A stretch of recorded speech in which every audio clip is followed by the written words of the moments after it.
స్వాగతం. ఎంతమంది వర్క్షాప్ కొత్తగా వచ్చిండ్రు? How many students have you come for the first time? This the first time. 1 2 3 here 3 4 only 2 members remaining are on board. Okay. Just I will explain what are the objectives of the course.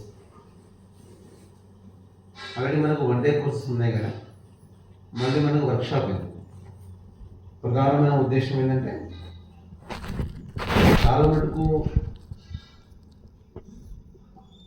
కోర్సుల మీద కోర్సులు చేస్తున్నా right understanding లేకపోతే రావాల్సిన result రాదు.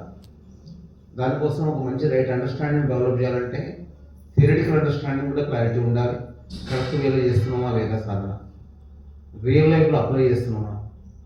So ఈ విషయం మనం తెలుసుకోవడానికి ఇది ఒక the thing is to know the conceptual understanding of the workshop, the meditation. Then we can apply in our daily life. Really what we are doing vipassana as we are meant to be. Otherwise there is a gap. That gap filling courses this workshop is going to fill up. This is the first point. And the second one ఏంటి, చాలా మంది కోర్సులు చేస్తారు కానీ సర్వీస్కి వస్తారు, ఇంకా important తెలుస్తలేదు. సో ఈగో డిజాల్వ్ చేయడం కోసం కోర్సులో ఇంపార్టెంట్, సేవ important. To dissolve the ego along with the courses we have to service also, that much important. It should be parallel. Number of courses should be equal to number of save. Then only we will progress in the path. Otherwise we can count the numbers of a number of 10-day courses. There will no progress. Progress ఉండదు లేకపోతే. ఆ కోరడంతో మనకు ఆ సేవ యొక్క taste దొరకడానికి మనం ఒక 1.5 hours 2 hours సేవ కూడా చేస్తాం. సో దానివల్ల టేస్ట్ దొరుకుతుంది, మనకి ఎట్లా చేస్తాం అనేది చెప్తాం. సో ఇదొక కారణం.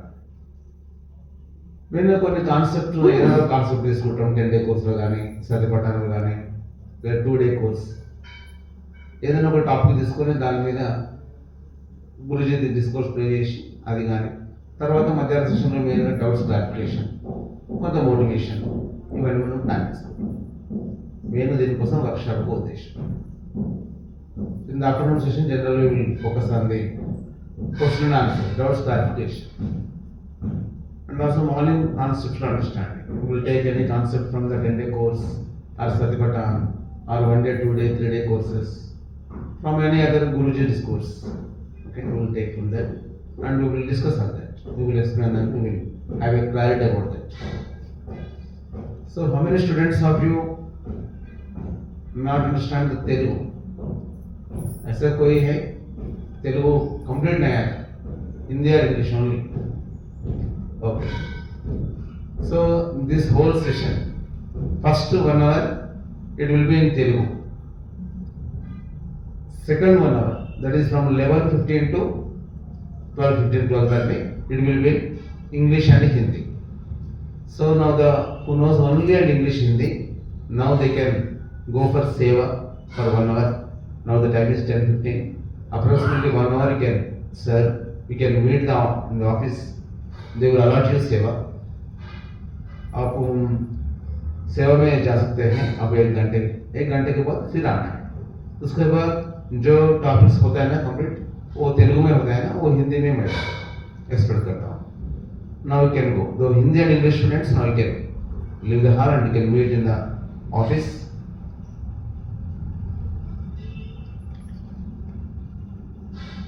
Again by 11:15 you can come.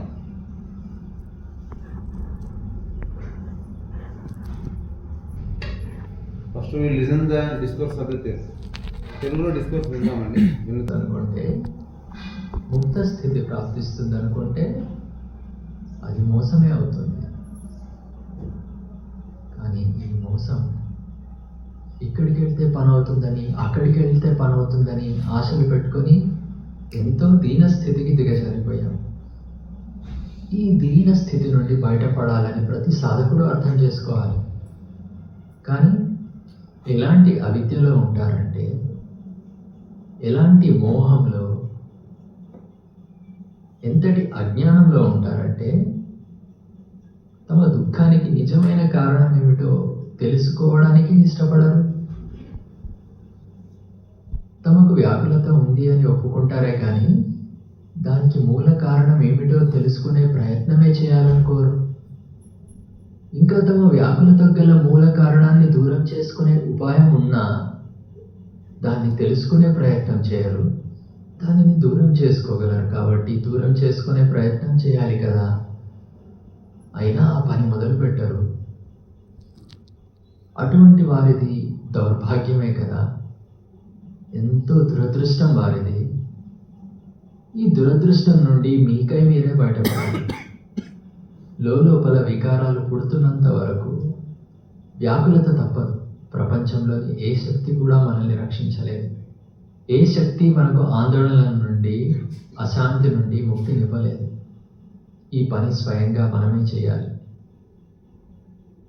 అశాంతిని మనమే పుట్టించుకుంటాం, అలజడిని మనమే కలిగజేసుకుంటాం, వ్యాకులతను మనమే పుట్టించుకుంటాం. ఎప్పుడెప్పుడు వికారాలు పుట్టించుకుంటామో అప్పుడల్లా వ్యాకులతను జనింపజేసుకుంటాం. అందుకే వ్యాకులతను జనింపజేసే ఈ అవిద్య నుండి, ఈ అజ్ఞాన స్థితి నుండి, ఈ అబోధ స్థితి నుండి మన ప్రయత్నంతోనే మనం బయటపడాలి. అంటే మనలో వికారాలు జనించకుండా చూసుకోవాలి. అది ఇలా చేయాలి. 2 రకాల వికారాలు ఉంటాయి. ఒకటి రాగాత్మక వికారాలు, ఇంకొకటి ద్వేషాత్మక వికారాలు. 2 రకాలు వికారాలే. రాగాత్మక వికారాలంటే మనకు ఇష్టమైన వాటిని దక్కించుకోవాలని, అంటిపెట్టుకోవాలని, కూడగట్టుకోవాలని కలిగే కోరికలు. ద్వేషాత్మక వికారాలంటే అయిష్టమైన వాటిని ఎలా వదిలించుకోవాలా అని పడే తపన. కొత్తగా శిబిరానికి వచ్చిన సాధకుడికి మనసులో ద్వేషాత్మక వికారాలు పుడుతూనే, అంటే ద్వేషం, ద్రోహం, కోపం, అసూయ లాంటి వికారాలు పుడుతూనే వెంటనే గుర్తిస్తాడు, వ్యాకుల పడుతున్నాను. వికారాల వలన వ్యాకులత చెందుతాడు. గుర్తించడం మొదలైంది, చూడు వ్యాకుల పడ్డాను. ఎప్పుడెప్పుడు మనసులో ద్వేషం కానీ, ద్రోహం కానీ, క్రోధం కానీ, దుర్భావన ఏదైనా పుట్టించుకున్నానో వ్యాకులత చెందుతానని గుర్తిస్తాడు. తొందరలోనే, మొదటి అడుగుతోనే ఈ విషయం అర్థమవుతుంది. కానీ కొత్త సాధకుడికి అర్థం కానిది ఏంటంటే, రాగం కలిగించుకున్నా కూడా వ్యాకుల పడుతున్నాను అన్న విషయం.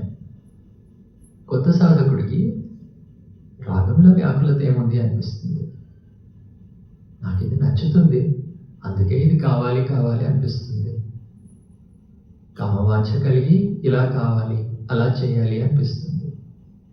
ఇందులో వ్యాకులత ఏముంది అనుకుంటాడు. కొత్తల్లో కాబట్టి ఇందులో వ్యాకులత ఏమీ లేదనుకుంటాడు. కానీ కొద్దిగా లోతుల్లో సాధన చేస్తే క్షోభపడ్డానని తెలుసుకోగలడు. మనసులో రాగం కానీ, లోభం కానీ, వాంఛ కానీ దేనినైనా పుట్టించుకున్న వెంటనే క్షోభపడ్డానని తెలుసుకోగలడు. ఈ వ్యాకులతను మొదట్లో గుర్తించలేకపోయినా ఈ మాత్రం అయితే తప్పక అర్థం చేసుకోగలడు. నేను నచ్చని దాని పట్ల కోపాన్ని, ద్వేషాన్ని, దుర్భావనను పుట్టించుకొని వ్యాకుల పడుతున్నాను అంటే దానికి అసలు కారణం ప్రియమైన దాని పట్ల నాకు తీవ్రమైన కోరిక ఉండటమే. నేను కోరుకున్నది జరిగే తీరాలి. ఇష్టమైన వాటి పట్ల ఎంత గాఢమైన ఆసక్తిని పెంచుకుంటే ఇష్టం లేని వాటి పట్ల అంతే ద్వేషం పెరుగుతుంది. ఇది ప్రకృతి నియమం. కావాలి అని ఎంత గాఢమైన రాగం ఉంటుందో దాని వ్యతిరేక స్థితుల పట్ల అంత తీవ్రమైన ద్వేషం ఉంటుంది. ఇప్పుడు విషయం అర్థమైంది. ఏమిటది? ఏ ద్వేషం అయితే పుడుతున్నదో, ఏ ద్వేషం కారణంగా వ్యాకులత స్పష్టంగా తెలుస్తున్నదో ఆ ద్వేషానికి మూల కారణం రాగమే. ఇష్టమైన వాటి పట్ల రాగం పుడుతుంది కాబట్టే ఇష్టం లేని వాటి పట్ల ద్వేషం పుడుతుంది. ఇష్టమైన వాటి పట్ల రాగం జనించడం ఆగిపోతే ఇష్టం లేని వాటి పట్ల ద్వేషం దానంతట అదే వెళ్ళిపోతుంది. రెండూ ప్రమాదమే. రాగము కూడా, ద్వేషం కూడా. మరి ఇవెందుకు జనిస్తాయి? ఇష్టమైన వాటి పట్ల రాగం ఎందుకు జనిస్తుంది? ఇష్టమైనదని మనం దేన్ని అంటున్నాం? పై నుండి ఇలా తెలుస్తుంది. చెవికి వినిపించిన శబ్దం ఏదైనా మనకు బాగా ప్రియంగా అనిపిస్తే మనసు దాన్ని ఇష్టపడుతుంది. ఎవరైనా మనకు నమస్కారం చేసినా, చాలా మంచివారు అని పొగిడినా అది ప్రియంగా ఉంటుంది. దీనినే ఇష్టమని అంటున్నాం. అలాగే ఏదో రూపం కనబడినప్పుడు ఎంతో ప్రియంగా అనిపించింది, ఆ రూపాన్ని మళ్ళీ మళ్ళీ చూడాలనిపించింది, ఈ రూపాన్ని కోరుకోవడం మొదలు పెడతాం. దీనినే ఇష్టమైన రూపం, ఇష్టమైన ఆకారం అంటున్నాం. ముక్కుకి ఏదో వాసన తగిలింది, ఎంతో పరిమళ సుగంధ వాసన, చాలా చక్కని సువాసన, ఎంతో నచ్చింది, అది కావాలి అనిపిస్తుంది. దీనినే ఇష్టం అని అంటున్నాం. ఇలాగే నాలుకకు తగిలిన రుచి ఎంతో బాగుంది, చాలా రుచిగా ఉంది, ఇది ఎలాగైనా నాకు కావాలి, మళ్ళీ మళ్ళీ కావాలి అని అనిపిస్తుంది. శరీరానికి స్పర్శ కలిగింది, ఏ వ్యక్తిదో ఏ వస్తువుదో స్పర్శ కలిగింది, అది ప్రియంగా అనిపించింది, మళ్ళీ మళ్ళీ ఆ స్పర్శ కలగాలని అనిపిస్తోంది. దీనినే ఇష్టమని అనుకుంటున్నాం. ఈ 5 ఇంద్రియాలు పనిచేయనప్పుడు కూడా 6వ ఇంద్రియమైన మనసు పనిచేస్తుంది. మిగిలిన వాటిలాగే మనసు కూడా ఒక ఇంద్రియమే.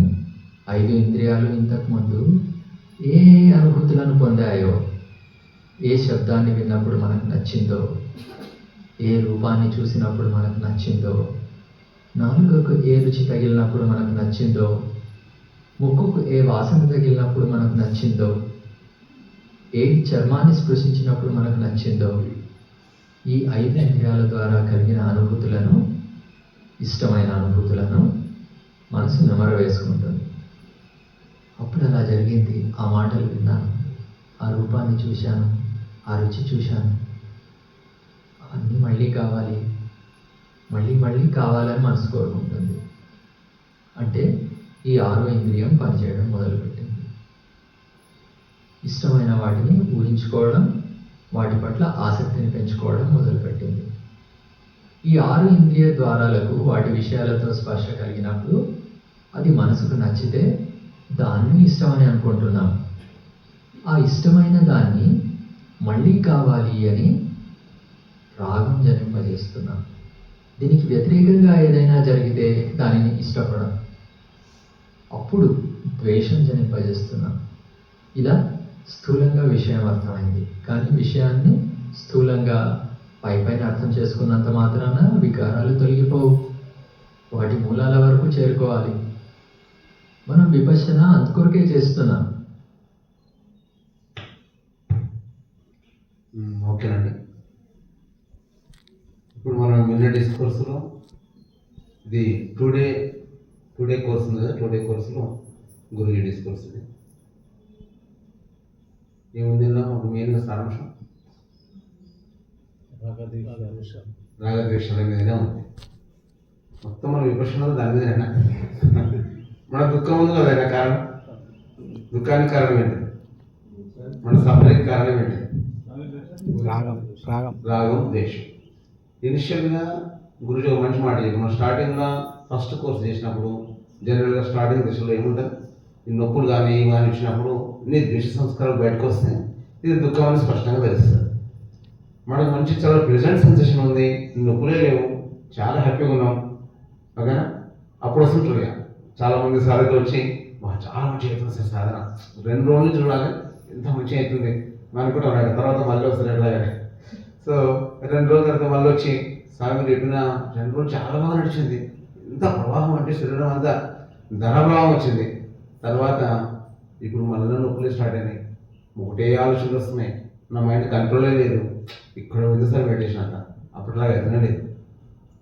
ఏమర్థమైనట్టు కదా? ఇక్కడ ఏం అర్థం చేసుకోవాల్సింది, ఎంత స్థూల సంవేదన రాని ద్వేష సంస్కారాలు రాని వాటి స్వభావం అనిత్యమే కదా. మరి ఎంత రాగ సంస్కరణ ఎంత ప్రెసెంట్ ఉండని వాటి స్వభావం అవి అనిత్యమే. ఈ అండర్స్టాండింగ్ స్టార్టింగ్లో కొంచెం ఇబ్బంది అనిపిస్తుంది, ఎందుకంటే మనం ప్రవాహంలో ఉన్నాం. మన లైఫ్ అంతా కూడా ఒక ఆల్రెడీ మన మైండ్ ఫిక్స్ అయిపోయింది. అనుకూలంగా జరగగానే బాగుంటుంది, అనుకూలంగా లేకపోతే బాగలేదు. ఇది మన మైండ్ సెట్లో కన్ఫర్మ్ అయిపోయింది. సో ఆ విధంగా యాటిట్యూడ్ ఉంటుంది. కానీ మెల్లమెల్లగా అర్థమవుతుంటుంది, ఓ ఏదైనా సరే అనిత్యమే, ఇది బాగుంది అది బాగలేదని కాదు. అయితే ఇంకొంచెం ముందరకు పోతుంటే చాలా విషయం చాలా స్పష్టంగా వస్తుంది. ద్వేష సంస్కారాలు ఎట్లాగూ అవి దుఃఖమే అని డౌట్ ఉందా? ఎట్లాగో నొప్పులు కానీ కోపం కానీ భయం టెన్షన్ ఏదైనా రాని అది ఖచ్చితంగా మన లోపల దుఃఖాన్ని తీసుకొస్తుంది. ఏ నెగిటివ్ కానీ అది అందరికి క్లారిటీ వస్తుంది, అందులో ఎవరికి తొందరగా అర్థమైపోతుంది ఆ విషయం. కానీ రాగ సంస్కారంలో దుఃఖం ఉందన్న సంగతి తొందరగా మనకు అర్థం కాదు. నిజంగా అర్థమైతే తొందరగా చాలా ప్రెజెంట్గా ఉంది, ఏం ఉడకపోస్తలేదు, ఎంత మంచిగా ఉంది, ప్రెజెంట్గా ఉంది కదా, వాతావరణం కూడా అనుకూలంగా ఉంది, చాలా ప్రెజెంట్గా ఉంది. మనం కూడా మంచి రాగ సంస్కారం నడుస్తుంది లోపల అనుకున్నాం. లేదు ఇప్పుడు గురువు చెప్పారు కదా, మన కళ్ళతో ఏదైనా చూసినాం, మనకు అనుకూలంగా ఉంది, మంచి సీనరీ కానీ ఇంకేదైనా చూసినాం, చాలా ప్రెజెంట్గా అనిపించింది, చాలా హ్యాపీగా ఉంది. అది అలా దుఃఖమే ఉంది. నచ్చిన స్పర్శ దొరికింది, చాలా మంచి అనిపించింది, చాలా బాగుంది. నచ్చిన ఫుడ్ దొరికింది, టేస్ట్ దొరికింది, చాలా బాగుంది. ఇవన్నీ ఎంజాయ్ చేయడంలో తప్పే ఉంది అనిపిస్తా అనిపించదు. కానీ సాధనలో ముందరకు పోతున్న కొద్దిగా క్లారిటీ మరి అనుభవానికి వస్తుంది ఆ విషయం. ఏ రాగ సంస్కారంలో కూడా దుఃఖం ఇమిడి ఉంది. చాలా పైపైన చూస్తే రాగంలో ఏం దుఃఖం లేదు, ఎందుకంటే లైఫ్ ఎంజాయ్ చేయడమే ఉంటాయి. మనం చేసిన ఎంజాయ్మెంట్స్ అన్నీ ఇవే కదా, మంచి సినిమా చూడాలి, లేకపోతే మంచి ఫుడ్ తీసుకోవాలి, మంచి ఎక్స్కర్షన్ టూర్ పోవాలి కదా, లేకపోతే మంచి ఎంజాయ్ మంచి సంగీతం మ్యూజిక్ నచ్చింది తినాలి, అవి తప్పేం కావు. కానీ వాటి మీద ఎప్పుడైతే అటాచ్మెంట్తో విన్నాము, ఆసక్తితో విన్నాము, దానికి పరిస్థితి రివర్స్ అయినప్పుడు కంప్లీట్గా దుఃఖమే ఉందని అర్థమైతే అప్పుడు ఎందులో దుఃఖం ఇమిడి ఉంది. ఫర్ ఎగ్జాంపుల్ ఇది ఎండాకాలం, చిన్న ఎగ్జాంపుల్ అర్థం చేసుకుందాం. చాలా ఎండాకాలం, మంచి ఏసీ ఉంది, చక్కటి మంచి వాతావరణం, అనుకూల ఫ్యాన్స్ ఉన్నాయి, మంచి గాలి వస్తుంది, ప్రెజెంట్గా ఉన్నాయి, హ్యాపీగా ఉన్నాం. ఒక ప్లేట్స్ కొద్దిసేపటి కరెంట్ పోయిన తర్వాత ఉడకపోతే స్టార్ట్ అయింది. ఉడకపోతే స్టార్ట్ కాగానే దుఃఖం స్టార్ట్ అయింది లోపల నుంచి. మనకి ఏమనిపిస్తుంది, ఇంతకుముందు ఎంజాయ్ చేసినాము, ఈ పరిస్థితి దుఃఖం అని. కానీ సత్యం ఏంటిది? సత్యం ఏంటిది? ఇంతకుముందు దాంట్లో దుఃఖం ఉందా? ఏసీ ఉన్నప్పుడు, తర్వాత మంచి ఫ్యాన్ ఉన్నప్పుడు కానీ ఏమైనా దుఃఖం ఉందా? దాంట్లో దుఃఖం ఇమిడి ఉంది. వాస్తవంగా ఎప్పుడైతే మనకు రాగ సంస్కారం నడుస్తుందో, ఇది బాగుంది బాగుంది బాగుంది అనిస్తుందో, ఆ స్థితి దాటంగానే నెక్స్ట్ దానికి వ్యతిరేక స్థితి రాగానే అదే లెవెల్లో ద్వేషం స్టార్ట్ అయింది. ఈ ద్వేషం ఎందుకు? ఇక్కడ రాగం ఉంది కాబట్టి. ఇక్కడ రాగం లేకపోతే అక్కడ ద్వేషం లేదు. ఇక్కడ రాగం ఉంది కాబట్టి అక్కడ ద్వేషం వస్తుంది. ప్రతి విషయంలో అంతే. ఏ వ్యక్తి మీద విపరీతం రాగం ఉంది అనుకుంటాం చూడండి, మన ఫ్యామిలీ మెంబర్స్ మీద తొందరగా కోపం వస్తూ ఉంటారు. ఎందుకని? ఎక్కువ అటాచ్మెంట్ ఉంది, ఎక్కువ రాగం ఉంది, వాళ్ళ పట్ల ఆసక్తి ఉంది కాబట్టి. ఇంకోరైనా బయట అదే తప్పు చేస్తే పెద్ద పట్టించుకోవాలి. అదే మన పిల్లలు చేస్తే, మనోళ్ళు చేస్తే, భార్యనో భర్తనో చేస్తే చాలా అటాచ్మెంట్ ఉంది దాని మీద. ఎందుకు? రాగం ఎక్కువ ఉంది వాళ్ళ మీద, అదే లెవెల్లో ద్వేషం కూడా స్టార్ట్ అవుతుంది. అందుకని గురించి మనం చూస్తాం, ఫస్ట్ కొటేషన్ ఉంటుంది కదా, రాగం అంత ఎక్కువ, ద్వేషం అంత ఎక్కువ. ద్వేషం ఎంత ఎక్కువ, క్లేశం అంత ఎక్కువ, దుఃఖం కూడా అంతే ఎక్కువ. సో రాగంలో దుఃఖం ఇమిడి ఉందనే సంగతి మెల్లిమెల్లిగా సాధకులుగా మన లోపల ఈ క్లారిటీ స్పష్టత వస్తుంటారు. చాలా మటుకు రాగంలో ఏముంది అంటే ఎంజాయ్మెంట్స్ అన్నీ అట్లే ఉన్నాయి కదా, బయట ఉన్నాయంటే రాగమే. సో మరి లైఫ్ ఎంజాయ్ చేద్దామని, లైఫ్ ఉన్నదే ఎంజాయ్ అయ్యేది కదా, ఇవన్నీ దుఃఖం ఉండేది ఏమనుకోవద్దాం మరి. సమతలో ఉన్నది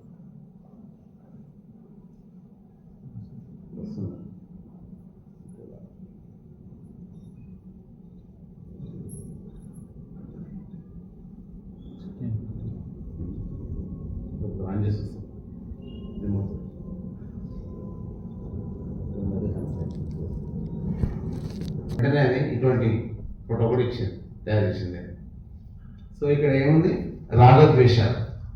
సో రాగం ఎంత ఎక్కువ ఉంటుందో ద్వేషం అంతా ఎక్కువ ఉంటుంది. ఇది రెండు ఒకదానికొకటి రాగం లేకుంటే ద్వేషం అనేది ఉంటుంది. ఇది మనం ఎందుకు క్లారిటీ ఉండాలి. అంటే మనం ఏమైతే ఎంజాయ్మెంట్స్ అనుకుంటున్నామో మన లైఫ్లో వాటన్నింటిలో కూడా రాగం ఇమిడే ఉంది. పైపైన చూస్తే చాలా ఎంజాయ్ చేస్తున్నాం అనిపిస్తుంది, కానీ లోతుగా చూస్తే దాంట్లో దుఃఖం ఇమిడి ఉంది. దాన్ని వ్యతిరేక పరిస్థితి రాగానే వెంటనే అదే లెవెల్లో దుఃఖం స్టార్ట్ అవుతుంది. మన లైఫ్ని ఎట్లా ఎంజాయ్ చేయాలి? మరి ఉన్నదే లైఫ్ ఎంజాయ్ చేయాలి కదా, మన అన్ని పరిస్థితుల్లో సంతోషంగా ఉండనే కదా లైఫ్. మన లైఫ్లో ఎంజాయ్మెంట్ లేదా, ఎప్పుడు దుఃఖమేనా? బుద్ధుడైతే ఏం చెప్పిండు? సుఖ దుఃఖాలు నేను చెప్పిండు కదా, చెప్పిండు కదా. ఆర్యసత్యాలు ఏమున్నాయి? సుఖ దుఃఖాలు నేను చెప్పిండు. ఆ బుద్ధుడు ఏమని చెప్పాడు? దుఃఖమే ఉందని చెప్పాడు. ఇంక వేరే ఏం చెప్పలేదు, దుఃఖమే ఉంది. మళ్ళీ దుఃఖానికి కారణం ఉంది, దానికి నివారణ ఉంది, నివారణకు మార్గం ఉంది. మరి దుఃఖమే ఉందని చెప్పాడు. సుఖ దుఃఖాలు ఉండాలి కదా, లైఫ్ అంటే సుఖం ఉండాలి, దుఃఖం ఉంటుంది. లైఫ్ అందరికి అనుభవంలో ఉంది. మరి ఒక సైంటిస్ట్, ఒక సూపర్ సైంటిస్ట్, విశ్వాన్ని మొత్తం అర్థం చేసుకున్న వ్యక్తి, ఆయన ఒక ఫార్ములా, ఒక సైంటిస్ట్ రీసెర్చ్ చేసి ఒక సత్యాన్ని, ప్రకృతి నియమాన్ని మొదలుపెట్టిండు. విశ్వంలో మొత్తం దుఃఖమే ఉందండి. ఎందుకని వచ్చాక ద్వేషం ఎట్లాగో ద్వేషం ఏమైనా డౌట్ లేదు, అంటే ఎట్లాగో దుఃఖ సంస్కారాలు క్లారిటీగా అర్థమవుతుంది. కానీ ప్రతి రాగ సంస్కారంలో కూడా దుఃఖం ఇమిడి ఉంది. ఎందుకంటే దాని మీద అటాచ్మెంట్ ఏర్పరచుకుంటాం, అది పోగానే మనం దాన్ని బట్టి ద్వేషం స్టార్ట్ అవుతుంది. కాబట్టి ఈ క్లారిటీ మనకు వస్తుంటే దుఃఖం ఎట్లాగో దుఃఖమే అన్న డౌట్ లేదు. కానీ సుఖం కూడా దుఃఖమే, ఎందుకంటే సుఖంలో మనకు అటాచ్మెంట్ ఏర్పరచుకున్నాం. మరి సుఖంగా అన్ని పరిస్థితుల్లో సంతోషంగా ఉండాలంటే ఏం చేయాలి? సుఖాన్నైనా చెప్పండి. అదే రెండింటిని కూడా ఈక్వల్గా మనం చూడగలగాలి. ఫర్ ఎగ్జాంపుల్ ఇప్పుడు చెప్పిన ఎగ్జాంపుల్ తీసుకుందాం, ఎండాకాలం ఉడకపోతుంది ఎగ్జాంపుల్ తీసుకుందాం. మనకు చాలా ఉడకపోతుంది, చాలా ఉడకపోతుంది అనుకుందాం. అందులోపల ఫ్యాన్ వచ్చింది అంత, చాలా ప్రెజెంట్గా ఏసీ తర్వాత ఫ్యాన్ కూడా వచ్చింది, చాలా మంచి ప్రెజెంట్ సెన్సేషన్ నడుస్తున్నాయి. ఆ ప్రెజెంట్ సెన్సేషన్ నడిచినప్పుడు దాని మీద ఆసక్తి లేకుండా, ఓకే వాటిని గమనిస్తున్నాము, వాటి స్వభావాన్ని గమనిస్తున్నాము, ఇది ఇంపర్మనెంటే, ఇంత ప్రెజెంట్ ఉన్నా సరే ఇది ఇంపర్మనెంటే, ఆ అండర్స్టాండింగ్ తోటి మనం గమనిస్తూ ఉన్నాం. అండర్స్టాండింగ్ ఉంది మైండ్లో, దాన్ని గమనిస్తున్నాం కాబట్టి అబ్జర్వ్ చేస్తున్నాం, అనుభవంలో ఉంది ఇది మారుతుందని. అనుభవంలో ఉండి అది మారిపోయింది. ఇప్పుడు వెంటనే చెమట స్టార్ట్ అయింది, ఉడకపోత స్టార్ట్ అయింది, ఇంత కూడా బాధ కదండి. ఎందుకంటే మైండ్ చాలా బ్యాలెన్స్ ఉంది. ఇప్పుడు శరీరంలో మొత్తం చెమట వస్తున్నాం కానీ దీన్ని గమనిస్తున్నాం, ఓహో ఇది కూడా నిత్యమే. ఆ చెమట సంగతి గమనిస్తున్నాం, శరీరం అంతా మంటలా అనిపిస్తుందో ఇది కూడా అనిత్యమే, దాన్ని గమనిస్తున్నాం. అంటే ఇక్కడ పోయింది అనిత్యత నుంచి మళ్ళీ అనిత్యత వైపుగా ప్రయాణం. ఇంతకుముందు అనిత్యమే, ఇది అనిత్యమే, రెండు మన ప్రయాణంలో డిఫరెన్స్ లేదు. ఓ అక్కడ మైండ్ అంతే ఈక్వల్ ఉంటుంది, ఇక్కడ అంతే ఉంటుంది, పూర్తి బ్యాలెన్స్గా ఎంజాయ్ చేస్తాం. అనుకూల పరిస్థితులు వచ్చినప్పుడు ఫుల్ ఎంజాయ్, ఇక్కడ ప్రాబ్లం లేదు. దుఃఖ పరిస్థితులు కూడా ఫుల్ ఎంజాయ్, రెండు విధాలా ఉంటాయి. మరి రాగం చేస్తున్నాము, ద్వేషం చేస్తున్నాం అంటే ఎవరైనా నష్టం అవుతుందా? అందుకనే ఆ ఫోటో చూసిన ఫస్ట్ ఏముంది, టాప్లో ఈగో ఉందా, దాని లాభం మాట్లాడదాం. దాని కింద రాగం ద్వేషం, రెండు అసిస్టెంట్లు ఉన్నారు. ఈగో కింద రెండు అసిస్టెంట్లు, ఒకటి రాగం ఇంకొకటి ద్వేషం. రాగం కింద ఏమున్నాయి, మళ్ళీ కొన్ని సంస్కారాలు కొన్ని ఇచ్చిన, క్లియర్ అది నేను కొన్ని ఎగ్జాంపుల్గా ఇచ్చిన. సో ద్వేషం కింద మళ్ళీ కొన్ని ఉన్నాయి, చాలా ఉన్నాయి మన మైండ్లో. సో రాగానికి సంబంధించినటువంటి ఒక ఫ్యామిలీ అనుకున్నాం, ఒక కుటుంబం, చాలా పెద్ద ఫ్యామిలీ ఉంది, అలా ఎన్నో ఉన్నాయి కదా, మనకి ఎన్నో ఆసక్తులు ఉంటాయి కదా, ఫుడ్ పట్ల క్రేవింగ్ కావచ్చు, తర్వాత ఎన్నో రకాల ఆసక్తులు, బట్టల పట్ల ఆసక్తి కావచ్చు, మనకి ఎన్నిటి మీదనో ఉన్న క్రేవింగ్, అవన్నీ రాగ సంస్కారాల కిందకి వస్తాయి. ఈ ద్వేష సంస్కారాలు కోపం కావచ్చు, భయం కావచ్చు, టెన్షన్, యాంగ్జైటీ, ఇవన్నీ మనకి ఇష్టం లేనివన్నీ ద్వేష సంస్కారాల కింద జమ అయ్యాయి. గురించి ఒక ఉదాహరణ చెప్తారు, మనకు 10 days కోర్సులో స్టోరీ కూడా చెప్తారు కదా. ఏం స్టోరీ దీనికి సంబంధించి గుర్తుందా? గురించి స్టోరీ చెప్తారు. ఒక రాక్షసుడు ఉంటాడు, ఆ రాక్షసుని చంపడానికి అతనికి 2 అసిస్టెంట్ ఉంటారు అంటాడు. ఒక స్టోరీ, శంభుడు నిశంభుడు అని 2 రాక్షసులు ఉంటారు, 2. ఆ రాక్షసులు పెద్ద సేన ఉంటుంది. సో ఈ శంభుడు నిశంభుడు మెయిన్ పర్సన్ చంపడానికి పోతుంటాయి, ఏమవుతుంది, వాళ్ళ రక్తం కొంచెం కింద పడ్డ, ఒక డ్రాప్ పడ్డా కానీ ఇమీడియట్గా ఇంకో రాక్షసుడు వస్తాడు బయట, ఇమీడియట్గా ఇంకో రాక్షసుడు వస్తాడు. మరి ఎట్లా చంపాలి? ఆమె కాళీమాత ఆలోచిస్తే ఎట్లా చేయాలి, వీళ్ళని ఎట్లా చంపాలి, ఇంకేం మార్గం కనబడదు కదా. వస్తూ రక్తం చుట్టూ కింద పడవద్దు, పడితే ఆలోచిస్తున్నాడు. దాని మీనింగ్ ఏం చెప్పింది అక్కడ, రాగం చేస్తున్నాం అంటేనే ఇంకో కొత్త శత్రువు స్టార్ట్ అవుతుంది. ద్వేషం చేస్తున్న వెంటనే మన లోపల ఇంకో కొత్త శత్రువు స్టార్ట్ అవుతుంది. రాగం అంటే ఏంటిది? రాగ సంస్కారాలు ఆల్రెడీ ఉన్నాయి. మన ఫుడ్ పట్ల క్రేవింగ్ ఉండొచ్చు కదా, సెక్షువల్ కాంటాక్ట్, ఇంకా ఏదన్నా విషయం మీద అన్నిటి మీద ఆసక్తి ఉండొచ్చు. బట్ ఎంతెంత భోగిస్తుంటామో అంతంత మల్టిప్లై అయితేనే ఉంటాయి. ద్వేష సంస్కారాలు కూడా ఎంతెంత వాటి బట్టి రియాక్ట్ చేస్తుంటామో అదే లెవెల్ అవి మల్టిప్లై అయితేనే ఉంటాయి. ఇటు రాగ సంస్కారాలు చేంజ్ వెళ్ళిపోతుంది. ద్వేషం, ఎవరి మీద కోపం వచ్చిన వాళ్ళని మోసం చేసినట్టు వాళ్ళ మీద గంటల తరబడి మనం బాధపడుతున్నాం అంటే ఏం జరుగుతుంది? ఇంకా ఇంకా కొత్త కొత్త రాక్షసులు ఇంకా కొత్త తయారవుతుంటారు, ఇంకా బలంగా వృద్ధి అంతా ఉంటాయి. అవి సంస్కారాలు అవుతా ఉంటాయి. ఈ రాగద్వేషాలే పెద్ద శత్రువులు అనేది ఫస్ట్ మన మైండ్లో కూర్చుంటుంది. అందుకనే రాగం ఉంటే ద్వేషం ఉంటుంది. సో రాగము దుఃఖమే, ద్వేషము దుఃఖమే, ఈ క్లారిటీ. మరి రాగద్వేషాల ఎందుకు వచ్చినాయి? కొన్ని సంస్కారాలు అవుతాయి, అదన డిస్కస్ చేసినాం కదా, దాని మీద ఎక్కువ తగ్గా. రాగద్వేషాల సంస్కారాలు ఎంతతో వస్తాయి? మనం వెంట వస్తాయి ఏమన్నా? ఏం రావు కదా, వదిలేసిపోతాయి. ఈ సంస్కారాలు మన వెంట వస్తాయా? వదిలేసిపోవడమే. వదిలేసిపోవడానికి సాధారణ ఇంత ఇబ్బందులతో ఇన్ని కోర్సులు చేసి ఇంత సీరియస్గా మనం కూడా లైఫ్ 4 రోజుల జీవితాన్ని అనేది ఎంజాయ్ చేసిపోతే అయిపోతుంది. ఎట్లా దుఃఖం ఉంటుంది, సుఖం ఉంటుంది, రెండింటినీ నడిపిస్తే అయిపోతుంది. ఏమంటారు? వెంట వస్తున్నారు సాయి సాయి ఓకే. అందుకనే మన జీవితాన్ని ముందుగా విపక్షణలో ఇంకొంచెం ముందరకు పోవాలి. అందుకని ప్రాక్టీస్ రెగ్యులర్గా అవుతుంటే, రెగ్యులర్ సాధన చేస్తుంటే విషయాలన్నీ గురువు చెప్పినాయి కానీ, బుద్ధుడు అనుకునే కానీ మన అనుభవంలోకి రావడం స్టార్ట్ అవుతుంది. మన వెంట వచ్చే చాలా మంది అనుకుంటారు మన వెంట ఏం రాదని. మన సంస్కారాలు మాత్రం మన వెంట వస్తాయి. ఏ సంస్కారాలు మనం కూడబెట్టుకున్నామో ఆయా సంస్కారాలు మాత్రం మనం తోడొస్తాయి. మన కర్మఫలాలు ఏమే కదా, కర్మలన్నీ మనం తోడొస్తాయి, సంస్కారాలు మనం తోడొస్తాయి. మిగతా అంతా బాడీ, శరీరం, మిగతా సంపాదించిందంతా ఇక్కడ వదిలేసిపోతుంది. ఈ సంస్కారాలతో ఇంకో లైఫ్ స్టార్ట్ అవుతుంది. ఇంకో లైఫ్ కూడా ఎవరు కారణం ఉన్నాము? ఇవే శత్రువులు. శత్రువులు ఎడికలు వచ్చినాయి. ఎవరు వాటికి లీడర్స్? లీడర్లు సంస్కారం, రాగం, దేశం. రాగం, ద్వేషం. మరి రాగద్వేషాలు ఎందుకు ఉన్నాయి? రాగద్వేషాలు ఎందుకు ఉన్నాయి? ఇంకేమైనా రీజన్ ఉందా? దానిపైన ఏముంది పైన? ఈగో కదా. నేను ఈగో అంటే ఎప్పుడు ఆ నేనంటే ఏంటిది? ఈ శరీరం మీద మనకున్నటువంటి అటాచ్మెంట్. అందుకనే కదా లాస్ట్కు ముద్దులు కనుక్కుంటూ గురువు చెప్పారు 5వ రోజున కనుక్కుంటూ లాస్ట్కు మన మూల కారణం ఏంటి దుఃఖానికి? నేను నాది. దేని పట్ల? పంచ ఉపాదాన స్కంద దుఃఖం. 5 స్కందాల మీద. మనసులో 4 భాగాలు, శరీరం 1 భాగం. ఈ 4 మీద ఉన్న అటాచ్మెంటే మన దుఃఖానికి కారణం. అందుకని నేను పట్ల ఎప్పుడైతే తీవ్రమైన అటాచ్మెంట్ ఉందో దీనికి రాగం సంబంధించి, అంటే కావాలి నాకు అనుకూలంగా ఉండగానే కావాలి నచ్చింది దానికి వ్యతిరేకంగానే ద్వేషం, వద్దు అని. ఈ 2 స్టార్ట్ అవుతూనే ఉంటాయి. ఈ మూల కారణం ఏంటిది? నేను పట్ల ఉన్న అటాచ్మెంట్. దీని తర్వాత ఏం స్టార్ట్ అయింది? రాగం స్టార్ట్ అయింది, ద్వేషం స్టార్ట్ అయింది. రాగం ఎంత ఎక్కువ ఉంటే ద్వేషం అంత. రాగం ఉంటే వల్ల ఏమవుతుంది? రాగానికి సంబంధించిన సంస్కారాలు ఎంత రియాక్ట్ చేస్తుంటామో రాగానికి సంబంధించిన సంస్కారాలు వెళ్ళిపోతూనే ఉంటాయి.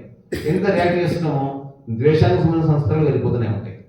సో ఇదంతా మూల కారణం నేను దగ్గర ఉందని తెలుసు. మరి నేను ఏంటిది? మన సాధన ఏం చేస్తున్నాం? ఈ నేను ఏంటిదో తెలుసుకోనికనే రీసెర్చ్ చేస్తున్నాం. అదే చేస్తుంది. పైనుంచి కిందకి యాత్ర చేస్తాము, ప్రతి పాటు గమనిస్తున్నాం, ట్రై చేస్తున్నాం. తెలిసిన దానిలో ఏం తెలుస్తుందట? సంవేదన తెలుస్తుంది. సంవేదన యొక్క స్వభావం ఏముంది? అది ఇంపర్మనెంట్ అనేది. కొన్నిసార్లు చాలా లేటుగా మార్చుకోవచ్చు. ఎంత తీవ్రమైన నొప్పి రాని ఇప్పుడైతే లేదు కదా. ఇప్పుడున్న నొప్పి ధ్యానంలో కూర్చున్న నొప్పి ఏం లేదు కదా, మారిపోతుంది కదా. సో ఏ సంవేదన అయినా కానీ మార్పు చెందుతుంది. సంవేదన అంటే ఆ పార్ట్లో ఉన్నటువంటి ఆ మాలిక్యూల్స్ ఆటమ్స్ అవుతున్నాయో బాడీలో కానీ మనసులో కానీ, ఇది మారిపోతుంది అనే అండర్స్టాండింగ్ మనలో డెవలప్ అవుతుంది. అక్కడ నేను అంటే ఎవరు లేదని తెలుస్తుంది. మరి నేను అనేది ఇంత పెద్దగా అంటే ఇంత డెవలప్ అయింది కదా. ఇంకా లోతు వెళ్తుంటే ఇవన్నీ ఆలోచనలు మన మైండ్లో ఎంత స్టాక్ నింపుకున్నాం. రాగానికి సంబంధించి, ద్వేషానికి సంబంధించి మన పాత ఆలోచనలు, మన లైఫ్లో వచ్చిన అన్ని మన మైండ్లో ఉండి వీటిలో నుంచే నేను అనేది ఒక స్ట్రాంగ్ అయ్యాను. నిజంగా నేను అనేది ఏముండొచ్చు కనీసం ఇంటర్వ్యూస్ అర్థం చేసుకుని ట్రై చేద్దాం. నేను అనేది ఇంకా శరీరం నేనంట మైండ్లోనే ఉంది థాట్. మరి ఇక్కడ ఉండొచ్చు. సాధన చేస్తుంటే ఏదైనా అనిత్యం తెలుస్తుంది. మారిపోతుంది, నేనే లేదా. కానీ బుద్ధిలో అర్థం చేసుకున్నాం. అంటే ఇంటలెక్చువల్ అండర్స్టాండింగ్ కూడా మన థాట్స్ను వదిలిపెట్టడానికి పనిచేస్తుంది. చాలా మటుకు మనం కోర్సులు చేస్తూ ఉంటాము, కానీ థాట్స్ ఒకటే డిస్టర్బ్ చేస్తున్నారు, వదిలేకపోతున్నా. ఎందుకంటే మన అండర్స్టాండింగ్ పెరుగుతున్న కొద్ది చింతనామయ ప్రజ్ఞ మెచ్యూరిటీ అవుతుంటే భావనమయ ప్రజ్ఞకు హెల్ప్ అవుతుంది. దానికోసమే వర్క్షాప్లో మనకు కొంచెం బెనిఫిట్ రావడానికి. మరి నేను అనేది ఇక్కడికి వచ్చింది ఈ పాత ఆలోచనల నుంచి ఎన్నైతే ఆలోచనలు మనం సొంతం డెవలప్ చేసుకున్నాం, వీటిలో నుంచి నేను అనేది ఒకటి స్ట్రాంగ్ ఉందని అనుకుంటున్నాను. నేను అనేది ఒక బలమైన నేను ఉంది అని ఒక స్ట్రాంగ్ అనుకుంటుంది. సత్యం ఏంటంటే నేను కూడా ఒక ఆలోచన. మనం ఆయన ధ్యానం చేస్తున్నాము, ఏదో థాట్ వచ్చింది, గమనిస్తున్నాం విడిచిపెట్టేసినాం. మళ్ళీ ఇంకో థాట్ వచ్చింది, విడిచిపెట్టేసినాం. ఇంకో ఎమోషన్ వచ్చింది, ఎవరికి మోసం చేసినాను, వాళ్ళ ద్వేషం వచ్చింది, రాగానే ఒకసారి గమనించి అది కూడా పోయింది. కానీ ఇవన్నీ ఎవరు కలిగి ఉన్నారు? నేను. ఆ నేను కూడా ఒక థాటే. ఈ థాట్స్ అన్నీ మోస్తున్నటువంటిది కూడా ఎవరు? నేను కూడా ఒక థాటే. ఆ థాట్స్ వచ్చిన థాట్స్ అన్నీ ఉన్నాయి. అవింత అర్థం లేని ఒక క్షణం వదిలిపెట్టేస్తామో నేను కూడా ఎటువంటి ప్రాముఖ్యత లేదు, వాడు ప్రత్యేకంగా ఎవరూ లేదు. కానీ ఎంత యుద్ధం నడుస్తుంది, రైల్వే దానికి నడుస్తుంది. ఆ నేను డెవలప్ చేసుకోవడం కోసం ప్రతి ప్రయత్నం దానికోసమే కదా. ఒక మంచి పొజిషన్ పొందాలి, ఇంకా డబ్బు సంపాదించాలి, ఇంకా పెద్ద ఉద్యోగం రావాలి, అందరికంటే నేను గొప్ప వ్యక్తులు పెట్టాలి. ప్రతి దగ్గర నేను డెవలప్ చేసుకోవడం కోసమే ఉంది. ఎంతెంత నేను డెవలప్ అవుతుందో ఏం డెవలప్ అవుతాయి? రాగద్వేషాలు డెవలప్ అవుతా ఉంటాయి. ఎంతెంత రాగద్వేషాలు డెవలప్ అవుతుంటాయో ఆ సంస్కారాలు డెవలప్ అవుతా ఉంటాయి. సంస్కారాలు అవుతుంటే ఈ లైఫ్లో దుఃఖమే, జన్మలో దుఃఖం వస్తుంది. ఇంత ప్రాసెస్గా మూలం ఎక్కడికి స్టార్ట్ అయింది? నేను పట్టడం. నేను ఒక చిన్న థాట్. ఇంత అండర్స్టాండ్, ఎంత డిఫికల్టీ ఉందంటే ఇక్కడ అదే సమస్య అనమాట. ఇంకెవరైనా మోసం చేస్తాం మనల్ని ఈజీగా అర్థం చెప్పొచ్చు, ఓ ఫలానాలు మిమ్మల్ని మోసం చేస్తున్నారు, తొందరగా అర్థం ఆ విషయం. కానీ ఇప్పుడు అర్థమవుతుంది ఎవరు మనల్ని మోసం చేస్తున్నారు? మన మైండ్, మన ఈగోనే మోసం చేస్తుంది. ఇంకోరు కాదు, మనం ఏర్పరచుకున్న సంస్కారాలు, మన ఆలోచనలు, మన అభిప్రాయాలు ముందే మనం కన్ఫర్మ్ అయిపోయిన లైఫ్ ఇంతే అని ఇన్ని రకాలుగా మనం ఏర్పరచుకునే సత్యాన్ని చూడడానికి చాలా డిఫికల్ట్ అవుతుంది. అంత కారణం మన మైండ్లో ఉన్నటువంటి స్థిర అభిప్రాయం అన్నీ కలిసి నేను పట్టనే ఉంది. ఒక చిన్న స్టోరీతో అర్థం చేస్తాం ఎట్లా మనం పోరాడుతున్నాం. బ్రిటిష్ కాలంలో ఒక సంఘటన, హ్యారీ హుడిని అని ఒక ఆ రోజుల్లో మీరు గూగుల్ ఒకటి వస్తారు, హ్యారీ హుడిని. ఆయన అద్భుతాలు చేసినాడు, కొన్ని మిరాకిల్స్. ఆయన మెయిన్ అద్భుతం ఏంటంటే ఆయన ఎటువంటి చెరసాలలో కానీ ఎటువంటి జైల్లో కానీ బంధించండి, ఆయన క్షణాలలో తాళాలు తీసుకొని బయటకు వచ్చేస్తాడు. ఏ తాళమైనా సరే, ప్రపంచంలో ఉన్న ఏ తాళమైనా కానీ ఆయన బంధించలేదు. ఆయన చేతులకు బెడీలు వేసి ఆయన ఒక బాక్స్లో పెట్టేసి సముద్రంలో పడేస్తే ఆయన వల్ల కొన్ని నిమిషాలలో మనం బయటకు వచ్చి ఒడ్డున అందరినీ వెల్కమ్ చెప్పేది. ఇటువంటి విన్యాసాలు ఎన్నో చేశాడు ఆ రోజుల్లో. అందరూ ఆశ్చర్యపోయేది, అంటే తన మీద గ్రావిటేషన్ ఫోర్స్ కానీ ప్రకృతి నియమాలు పనిచేయవా, ప్రత్యేకంగా డిఫరెంట్ ఉన్నాడు అనేది అందరూ ఆశ్చర్యపోయారు. అతను ఒక ప్రపంచానికి ఒక ఛాలెంజ్ ఇస్తున్నాడు. ఏమనంటే నన్ను ఈ ప్రపంచంలో ఎవరు బంధించలేదు, ఏ తాళలో ఏ సెల్లో కానీ వితిన్ 10-15 minutes అని బయటకు వచ్చేస్తా నన్ను కానీ ఒక ఛాలెంజ్ ఇస్తాడు. విసిరిన తర్వాత అప్పట్లో బ్రిటిష్లో ఒక జైలు అధికారి, ఆయన మీద ఈగో ఎక్కువ అనమాట. అతను జైలు అధికారి, అతనికి ఈగో ఎక్కువ ఉంది. అతను ఏం చేసిందంటే ఎట్లన్నా సరే అతనికి బుద్ధి చెప్పాలనుకుంటే అతను అహంకారం అంచాలని చెప్పేసి ఒక ప్లాన్ చేసి ఒక పెద్ద